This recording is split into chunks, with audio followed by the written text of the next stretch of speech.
오늘 말씀을 통해서 우리를 향하신 하나님의 목적이라고 하는 제목을 가지고 말씀을 함께 나누려고 합니다. 여러분은 인생을 살아오면서 어느 날 문득 내가 수고하고 애쓴 지나온 날들이, 시간들이 왠지 낭비된 시간 같고 잃어버린 시간같이 느껴져서 덧없음과 낙심과 후회와 자괴감이 들 때를 경험하신 적은 없으십니까? 예를 들면 자녀를 위해서 나름대로 열심히 수고하고 애쓰지만 무엇인가 뜻대로 되지 않을 때, 또 부부관계 회복을 위해서 나름대로 애쓰지만 별로 달라지는 모습이 보이지 않을 때, 또한 저희 같은 교육자들은 나름대로 열심히 사역을 하지만 기대만큼의 변화와 열매가 보이지 않을 때에 우리는 그런 경험을 합니다. 저는 최근에 교회 연합이 깨지는 과정을 경험하면서 제가 던졌던 질문은 그동안의 연합의 시간이 과연 우리에게 무슨 의미가 있는 것이었는가라는 질문이었습니다. 왜냐하면 나름대로 열심히 해보려고 수고했지만 한순간에 깨어지는 것을 경험하면서 그동안에 함께했던 여러분의 시간들에 대해서 회의감도 들고 낭비된 시간 같고 헛된 시간 같고 잃어버린 시간처럼 느껴져서 덧없음과 낙심과 후회와 자괴감이 들었기 때문입니다. 아마 그것은 저뿐만이 아닐 것입니다. 여러분들도 그 일로 인해서 마음이 힘든 가운데 있을 것입니다. 그래서 저는 이런 문제들을 직면할 때마다 과연 이런 문제들 앞에서 우리는 어떻게 해야 될지 오늘 본문의 모세의 인생을 살피면서 우리가 나아가야 될 방향성, 어떤 답을 찾아보고자 합니다. 본문 신명기 33장은 가나안 땅을 눈앞에 둔 상황에서 모세가 죽기 전 마지막으로 이스라엘 각 지파들을 축복하는 장면들입니다. 모세는 신명기 33장 앞에 보면 각 지파들을 축복하고 나서 오늘 본문 29절에서 이런 유언의 말을 남깁니다. 이스라엘이여 넌 행복한 사람이로다. 여호와의 구원을 너같이 얻은 백성이 누구냐? 그는 너를 돕는 방패시요 내 영광의 칼이시로다.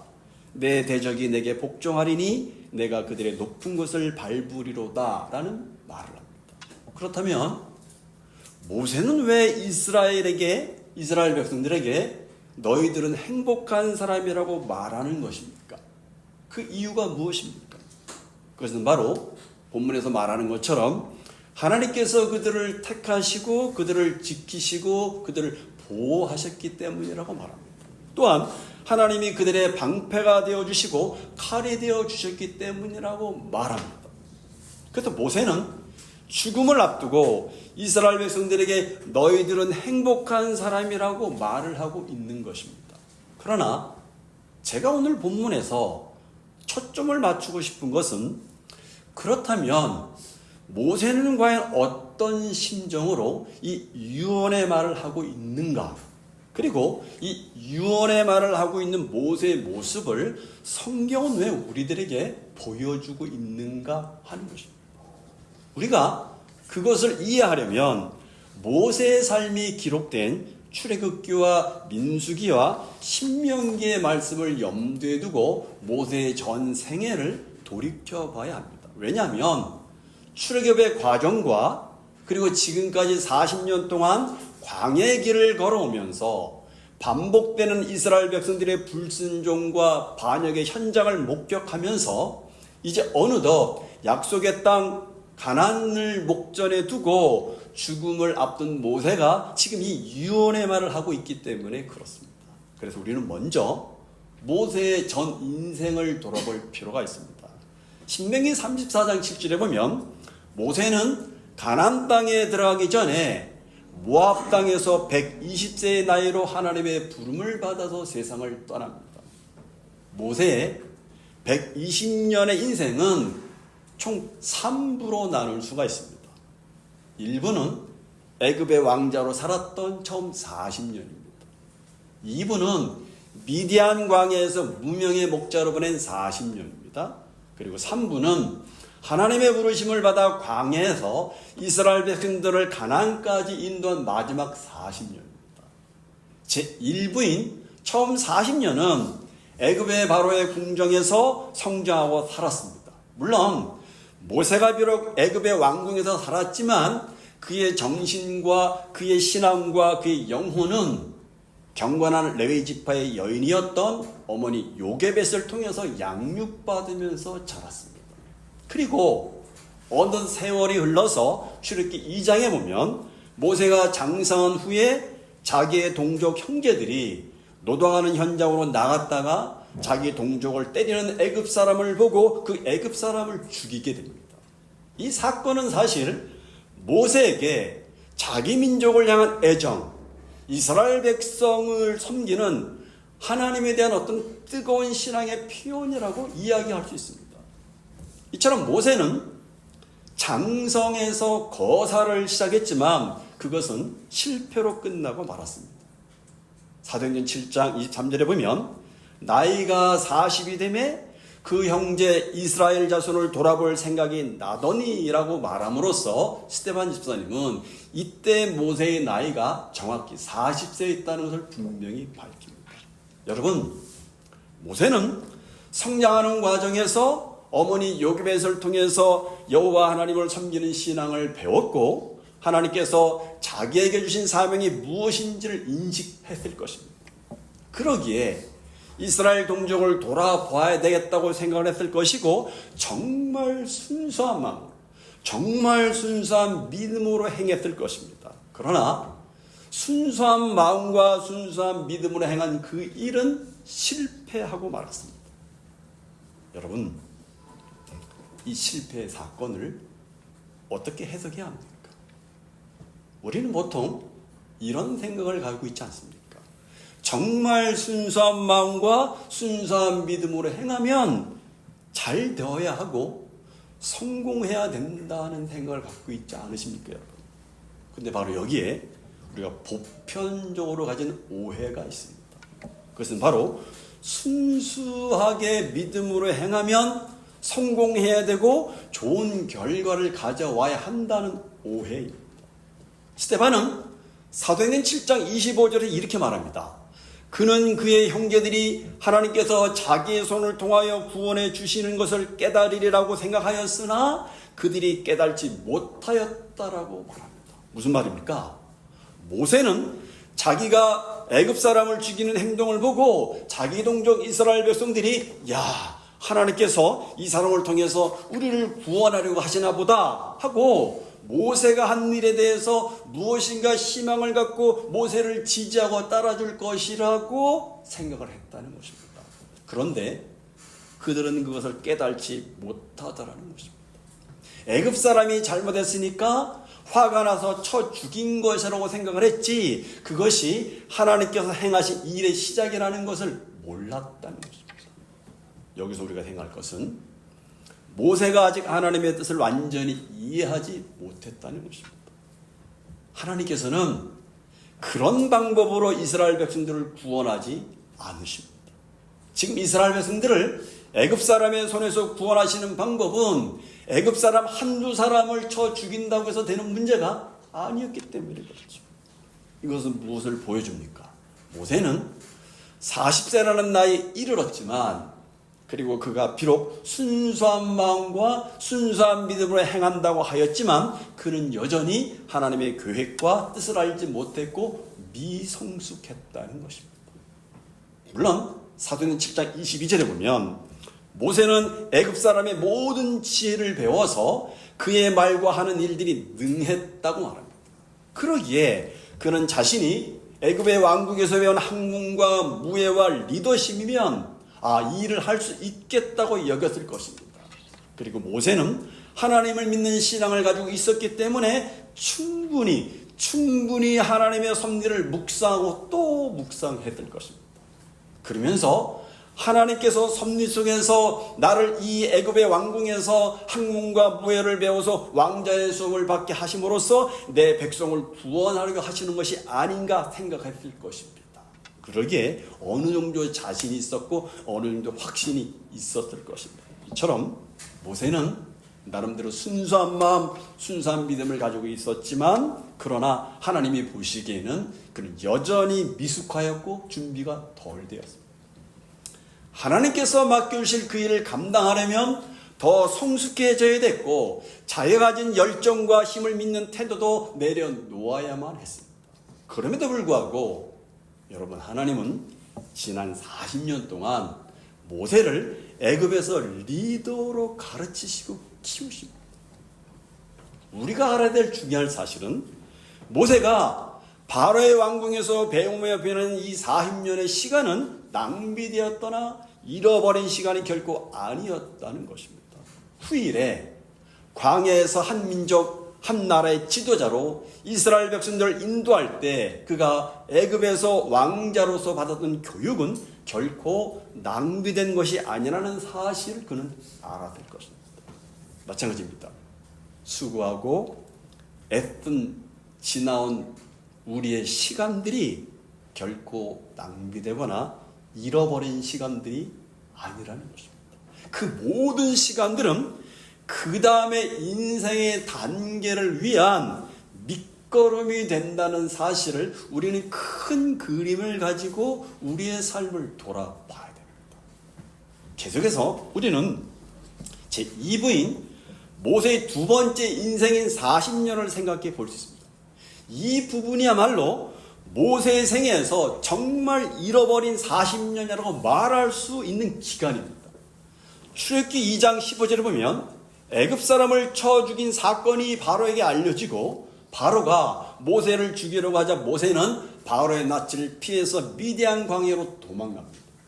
하루아침에 애굽의 왕자가 미디안 광야를 떠도는 거지 방랑자가 되었습니다. 믿음으로 거사를 감행했던 결과는 이렇게 초라하고 비참했습니다. 이렇게 시작된 미디안 광야 생활은 모세의 생활에서 무려 40년을 차지했습니다.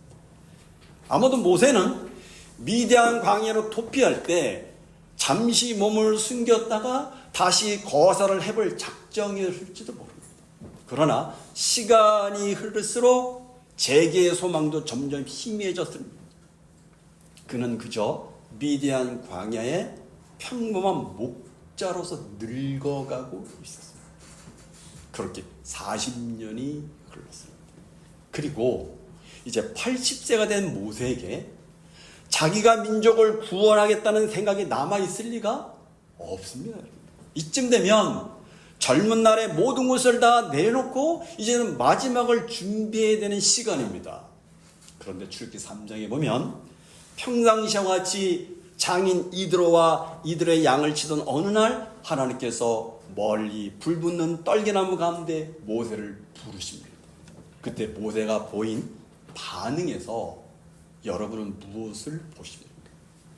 모세는 힘이 다 빠진 아무것도 바랄 수 없는 노인이었어요. 아마 그의 나이 40대쯤에 하나님께서 그를 부르셨다면 그는 얼마든지 하나님께서 드디어 나를 알아보셨구나 생각해될지도 모릅니다. 그런데 지금은 아닙니다. 모든 것이 다 변했습니다. 그러기에 출애굽기 3장 11절에 보면 내가 누구에게 바로에게 가며 이스라엘 자손을 애굽에서 인도해 내릴까? 라고 대답합니다. 또 출애굽기 4장 10절 13절에 보면 오 주여 나는 본래 말을 잘하지 못하는 자이다. 주께서 주의 종에게 명령하신 후에도 역시 그러하니 나는 잎이 뻣뻣하고 혀가 둔한 자이다. 오 주여 보낼 만한 자를 보내십시오. 얘기합니다. 모세는 자기가 적격자가 아니라는 것을 하나님 앞에 계속해서 말합니다. 이것은 여러분 단순한 경선의 태도가 아닙니다. 모세는 정말 자신을 믿지 않았습니다. 40년 전 모세가 거사를 감행했던 40세와 때는 달라도 너무도 달라진 모습입니다. 이것이 하나님께서 시간을 통해서 일하시는 방법입니다. 여러분 생각해 보세요. 하나님께서 40대에 모세에게 찾아가서 말씀하고 가르칠 수도 있습니다. 그때 하나님께서 모세의 행동을 막으시면서 모세야, 지금은 아직 때가 아니란다. 너의 열정과 너의 힘으로는 이 일을 할 수 없단다. 너는 힘을 다 빼야 이 일을 감당할 수 있으니 아직 더 기다려야 된단다. 40세 때에 모세가 거사를 감행할 때 하나님이 충분히 그 말을 하실 수 있고 막으실 수가 있었을 것입니다. 그러나 하나님은 그렇게 하시지 않으셨어요. 모세가 하고자 하도록 내버려 두셨어요. 왜요? 왜 그렇습니까, 여러분? 하나님의 계획, 하나님의 뜻, 하나님의 마음을 배우는 데는 시간이 필요했기 때문에 그렇습니다. 이것도 우리에게도 마찬가지입니다. 여러분, 하나님께서 우리에게 정답을 주시고 어떤 답을 가르쳐 주시고 다시는 그렇게 하지 말고 내가 가르쳐준 정답대로 행하라고 살라고 말씀하실 수 있습니다. 그러면 여러분, 과연 하나님이 가르쳐 주시면 우리가 그대로 행할 수 있을까요? 그렇게 할 수 있을까요? 그렇게 살아낼 수 있을까요? 제가 살아온 경험으로 보면 할 수 없는 경우가 더 많답니다. 여러분, 가만히 잘 생각해 보세요. 하나님이 실제로 저와 여러분들에게 늘 말씀하시고 늘 정답을 가르쳐 주십니다. 우리 역시 정답을 모르지 않습니다. 정답을 전혀 모르는 것이 아닙니다. 그런데 정답대로 잘 됩니까, 여러분? 잘 안 됩니다. 그대로 행합니까, 여러분? 그렇게 못합니다. 그러면 왜 안 되는 것입니까, 여러분? 그것은 바로 그 정답을 배우는 데는 시간이 필요하기 때문에 그렇습니다. 전능하신 하나님께서 우리를 한순간에 변화시키시고 우리를 가르칠 수 있는 능력이 없기 때문이 아닙니다. 우리의 육적인 성장과 성숙에도 시간의 과정이 필요하듯이 우리의 영적인 성장과 성숙에도 시간의 과정이 필요한 것입니다. 그래서 이렇게 실제로 경험해서 배우는 시간을 하나님은 허락하시는 거예요. 여러분, 하나님 편에서 볼 때 얼마나 답답하시겠어요. 우리가 우리 자녀를 보면 답답할 때가 많잖아요. 그렇죠? 하나님이 저희를 보실 때, 모세를 볼 때 얼마나 답답하시겠어요. 그러나 하나님은 그 시간을 허락하시는 거예요. 왜요? 그 시간을 통과하지 않고서는 머리로, 학문으로, 신앙으로 배운 지식은 하나님께서 원하시는 우리가 될 수 없기 때문에 그렇습니다. 그래서 배우는 시간이 필요합니다. 여러분, 만일 하나님께서 단순히 이스라엘 백성들을 출애굽시켜서 가나안 땅으로 데려가는 것만이 당신의 목적이었다면 80세의 늙은 모세보다는 40세의 젊은 모세가 더 나았을지 모릅니다. 그러나 하나님의 행하신 일의 목적은 단지 그런 표면적인 데 있지 않습니다. 하나님의 목적이 단순히 가나안 땅에 들어가는 것이라고 생각하면 우리는 하나님의 성품과 하나님의 행하시는 일을 오해할 수밖에 없고 우리의 믿음과 우리가 하나님의 섬기는 삶 모두가 전부 뒤틀려지고 말.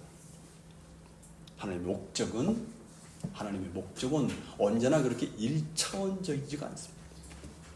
우리 자신이 하나님의 거룩한 백성이 되는 것, 우리 자신이 경건한 어른이 되는 것, 우리 자신이 경건한 부모가 되는 것, 우리가 하나님을 닮아가는 것, 하나님의 거룩한 형상인 그분의 성품이 우리의 인격과 삶을 통해서 반영되는 것, 이것이 하나님께서 우리를 향한 목적입니다. 그래서 시간의 과정을 허락하시는 거예요. 이러한 시간의 과정을 건너뛰어서 그저 하나님 나라의 일꾼, 머슴, 종처럼 우리가 소모품처럼 쓰임받고 끝 떨어져 버리는 것이 아니라는 얘기입니다. 하나님을 그렇게 우리를 소모품처럼 쓰시는 분이 아니라는 것입니다. 그래서 하나님은 기다리셨고 모세가 미디안 광야에서 40년 동안 무너져가는 동안에 하나님은 당신의 일을 모세 안에서 하루도 빠짐없이 행하고 계셨던 것입니다. 이런 점에서 미디안 광야에서 두 번째 모세의 40년은 결코 잃어버렸거나 낭비된 40년이 아니었던 것입니다. 왜 헛되고 낭비되고 잃어버린 시간이 아니었습니까? 그것은 처음 애굽에서의 40년과 두 번째 미디안 광야에서 40년이 없었다면 출애굽 이후에 40년 동안의 광야 생활을 거치는 과정에서 이 불신앙으로 반영하는 200만 명 이상에 되는 이스라엘 백성들을 인도하는 지도자 모세를 우리는 도저히 생각할 수가 없기 때문에 그렇습니다. 40세 때 그 일을 맡겨보십시오, 여러분. 감당할 수 있었겠습니까, 여러분? 그래서 광야의 여정에서 백성들을 향해서 오래 참고 기다려주고 위기 순간마다 하나님 앞에 엎드리는 모세를 우리는 출애굽과 민수기를 통해서 발견합니다. 근데 여러분, 성경을 계속해서 보십시오. 하지만 여러분, 그토록 오래 참고 기다린 모세도 광야 40년 차에 큰 실수를 하고 맙니다. 우리가 알다시피 민수기 20장에 가면 가데스 바나에 머물 때에 물이 떨어지자 백성들이 모세와 아론을 찾아서 난리를 칩니다. 그러자 하나님께서 모세에게 지팡이를 가지고 그들이 보는 앞에서 반석에게 명하여 물을 내게 하여 백성들과 짐승에 마시게 하라고 말씀하십니다. 그런데 민수기 20장 10절에 보면 모세는 열받아가지고 이렇게 말합니다. 반역한 너희여 들으라. 우리가 너희를 위하여 이 반석에서 물을 내랴. 이렇게 말하면서 모세는 분노하면서 지팡이로 반석을 2번 내려쳤습니다. 민수기 20장 12절에 보니까 하나님께서는 모세와 아론을 향해서 이렇게 말합니다. 너희가 나를 믿지 아니하고 이스라엘 자손의 목전에서 내 거룩함을 나타내지 아니한 고로 그들의 잘못을 지적하십니다. 그렇습니다. 여러분, 이 일은 결코 작은 일이 아니었어요. 불신이었고 하나님의 거룩하심을 훼손하는 사건이었어요. 모세는 하나님의 선하심을 믿지 못했어요. 이렇게 반복적으로 하나님을 향해 불신하고 대적하는 백성들을 향해서 무한히 오래 참으시는 하나님의 선하심을 믿지 못했고 그 선하심을 백성들에게 반영하는데 실패했습니다. 이제 어느 정도 120세 됐으니까 이제 어느 정도 성숙할 나이가 되었지만 모세는 또 넘어졌습니다. 이때가 BC 1406년 출애굽한 지 약 39년이 지난 시절. 여러분, 모세를 생각해 보십시오. 모세는 죽어라고 거의 40년 동안 자기 인생을 다 갈아서 쏟아부었습니다. 불과 꼬린 지점을 얼마 앞두고 지팡이로 바위를 내려친 그 사건 때문에 가나안 땅에 들어가지 못하게 됩니다. 그러니 여러분, 모세 입장에서는 얼마나 억울하고 얼마나 원통하고 얼마나 분하겠습니까? 여러분의 표정을 보니까 전혀 그런 것 같지 않은 것처럼. 저 같았으면 40년 동안 내가 너희를 위해서 갈았는데, 내 인생을 갈아 놓았는데 그 사건 때문에 가나안 땅을 들어가지 못하는, 그렇죠? 근데 여러분, 모세의 마지막을 보십시오. 모세는 앞에서 말했지만 신명기 33장 앞부분에서 각 지파들을 축복하고 나서 오늘 보면 29절에서 이스라엘이여 너는 행복한 사람이로다. 여호와의 구원을 너같이 얻은 백성이 누구냐라고 말합니다. 죄송합니다. 여러분, 만약에 저 같았으면 이 나쁜 놈들아, 이 배은망덕한 놈들아, 나는 너희들 때문에 결국 가나안 땅에 들어가지 못한다. 내 생에 너희들을 만난 것이 가장 큰 불행이고 너희들을 위해서 내 인생을 갈아놓은 지난 날들이 너무나 억울하다, 후회가 막심하다. 이 왼수 같은 놈들아. 이 다음에 천국에서 혹시 다시 만날 줄은 모르겠지만 혹시 다시 만나면 절대 아는 체 하지 말자. 저 같았으면 그렇게 말했을 것입니다.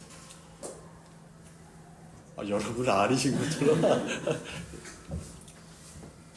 저 같으면 그렇게 말하고, 그렇게 말하라고 장렬하게 죽었을 것 같아요. 절대로 천국에서 아는 체하지 말자. 근데 여러분, 모세는 그렇게 반응하지 않았어요. 이스라엘이여 너는 행복한 사람이로다. 이 얼마나 아름답고 복된 말입니까? 이것은 무엇을 보여줍니까? 그동안 지나간 시간은 헛되지 않았고 모세는 시간 속에서 일하시는 하나님의 은혜로 백성들을 보는 관점이 달라졌어요. 그리고 백성들 가운데서도 동일하게 시간을 통해 일하시고 또한 앞으로도 일하실 하나님을 보고 있어요. 그것은 믿음의 관점으로 보는 것이죠.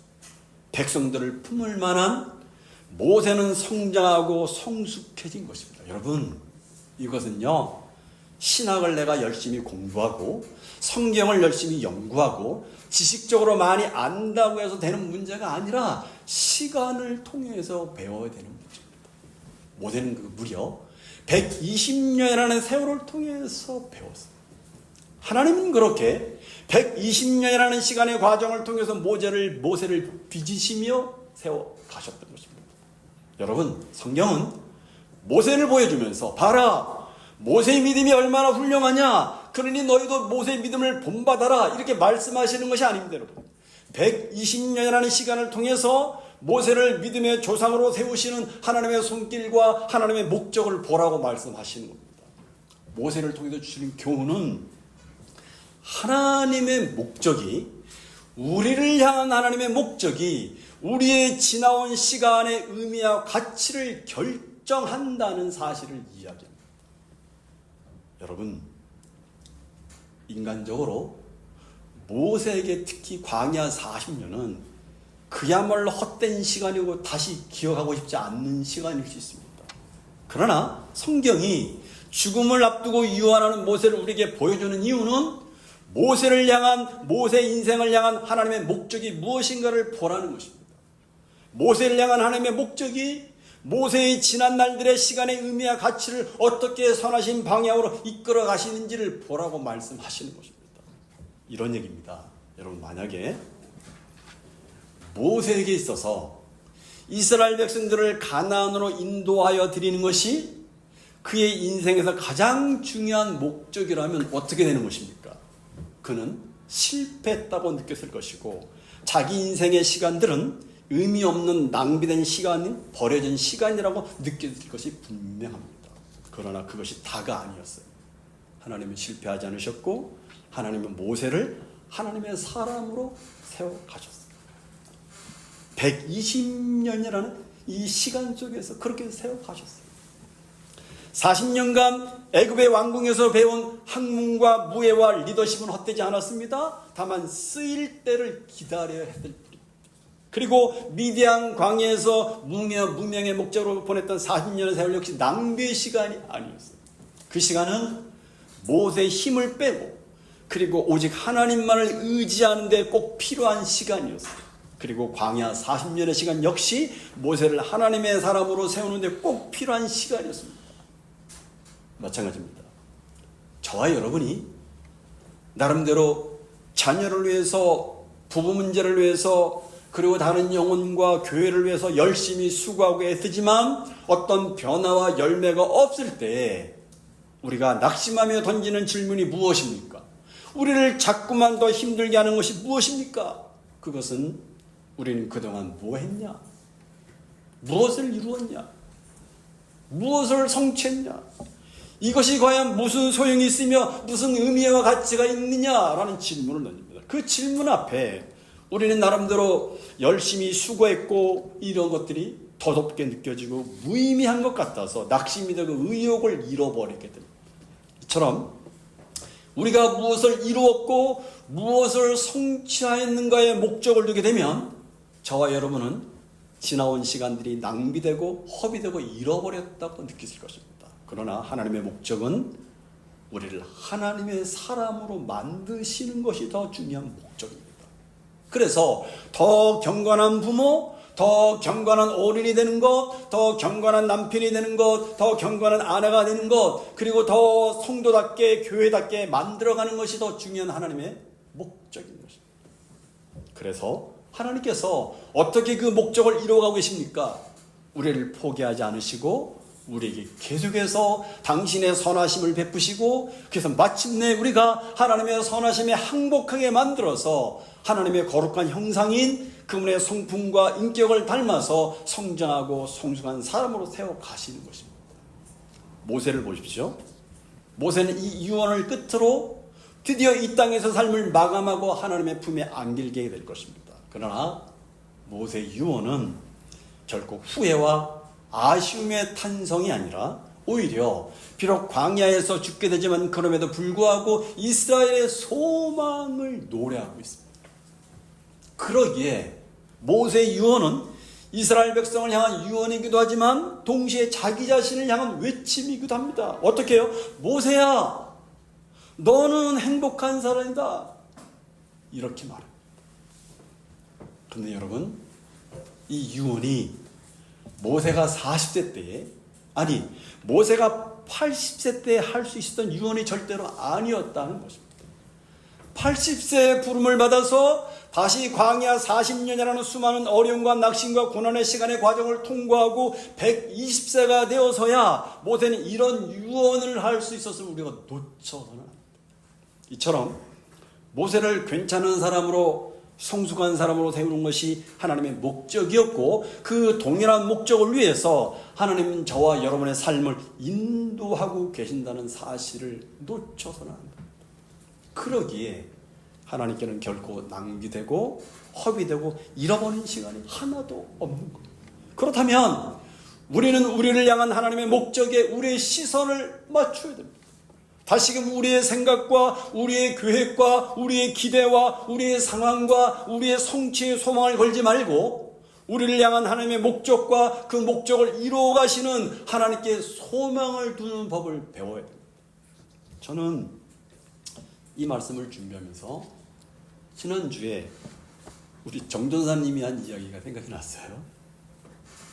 우리가 연합을 시작할 때는 팔짱을 끼고 이야기를 했는데 연합이 깨진 지금은 팔짱을 풀고 서로를 품으며 이야기를 할 수 있다는 말이 계속 생각이 났습니다. 우리도 교회 문제로 아픔과 상처가 있었습니다. 그러나 그동안에 하나님의 은혜로 그 상처와 아픔이 조금씩 치유되고 그런 과정을 통해서 조금씩 변화되고 성장하는 일이 우리에게 만약에 없었다면 연합이 깨어진 지금은 더 강하게 강력하게 팔짱을 끼고 서로의 잘못을 지적하며 우리는 이야기를 했을 것입니다. 그러나 우리는 서로 팔짱을 풀고 서로 이야기를 할 수 있었습니다. 물론 우리는 여전히 부족합니다. 그러나 하나님의 은혜로 조금씩 변하고 조금씩 성장하고 있다면 그런 모습이 하나님이 원하시는 목적이고 함께 지어가고 있는 모습이 아닌가 하는 것입니다. 그러기에 비록 연합은 깨졌지만 그동안의 우리의 수고의 시간이 덧없음과 실패와 상처와 아픔만을 주는 시간이 아니었음을 여러분과 함께 나누고 싶었던 것입니다. 그래서 우리를 향한 하나님의 목적이 우리의 지나온 시간의 의미와 가치를 결정하도록 해야 한다는 것입니다. 비록 우리는 실수하고 실패하지만 하나님은 실수하거나 실패하지 않으시는 분이시고 하나님은 저와 여러분과 교회를 또 교회답게 하나님의 사람답게 세워가시는 목적으로 우리를 이끌어가고 계심을 놓치지 말자는 것입니다. 그리고 우리의 삶의 시간이 여기서의 끝이 아니라는 것입니다.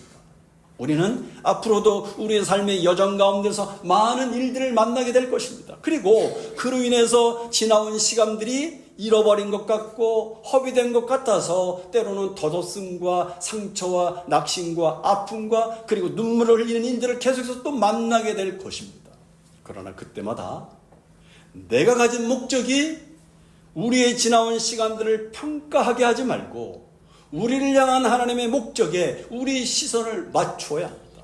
그래서 우리가 무엇을 이루었나, 무엇을 성취했나, 무엇을 성공했나가 아니라 나는 그 시간의 과정을 통해서 얼마나 주님의 성품과 인격을 닮아가고 있는가에 초점을 맞추고 우리의 시선을 맞추어야 합니다. 그래서 말씀드립니다. 여러분, 지금 저와 여러분이 자녀를 위해서 열심히 수고하고 애쓰면서 자녀를 변화시키려고 하기 전에 먼저 경건한 부모, 경건한 어른이 되는 것에 초점을 맞추십시오. 부부간에도 상대방을 변화시키려고 치저하지 말고 서로가 먼저 경건한 남편, 경건한 아내로 성장하고 성숙하는 데 초점을 맞추십시오. 또한 교회 안에서도 그리스도 예수의 마음을 가지고 지체들을 대하고 서로를 격려하며 품고 용납하며 함께 지어져가는 것에 초점을 맞추십시오. 그리고 세상에 나가서도 하나님의 거룩한 형상인 그분의 성품이 우리의 인격과 삶을 통해서 이웃에게 반영되는 삶을 살아내는 것에 초점을 맞추십시오. 기억하십시오. 하나님께는 결코 무의미하고 가치 없고 잃어버리고 낭비되는 시간이란 없습니다. 오늘 우리에게 주어진 모든 상황과 환경과 크고 작은 문제와 사건들은 우리를 더 나은 경건한 부모가 되고 더 나은 경건한 어른이 되고 더 나은 주님을 닮은 경건한 성도로 세우시기 위한 하나님의 일하심과 손길임을 우리가 놓쳐서는 안 됩니다. 이러한 우리를 향한 하나님의 목적에 우리의 시선과 발걸음을 맞추고 신실하신 하나님께만 소망을 두고 우리의 믿음의 여정을 계속 이어나가시기를 바랍니다. 우리 주님께서 이런 은혜를 저와 여러분에게 풍성하게 부어주시기를 소망합니다. 기도하시겠습니다.